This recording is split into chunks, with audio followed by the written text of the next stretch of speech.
দেখা যাচ্ছে easy bike, অবৈধ ইজি বাইক এবং অযোগ্য অটোরিক্সা এবং অবৈধ বাইকার আছে ফুটপাত দখল করে আছে। এদের কারণে শহরের পৌরবাসী সহ আগত দেশের শহরে বিভিন্ন লোক আমাদের দেখে খুব সুন্দরভাবে চলাফেরা করতে পারছে।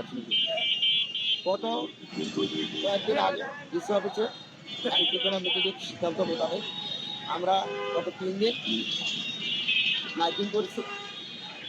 মাইকিং করার পরে আজকে আমরা ট্রাফিক বিভাগ, পুলিশ বিভাগ, পৌরসভা এবং এক্সিকিউটিভ পদক্ষেপ নিয়ে আমরা মোটিভেট করছি রিক্সা এবং ইজি বাইকের যাতে যত্ন তারা না দেওয়ায় এবং শহরের ভিতরে অবৈধ রিক্সাটা কোনো রকম প্রবেশ না করে।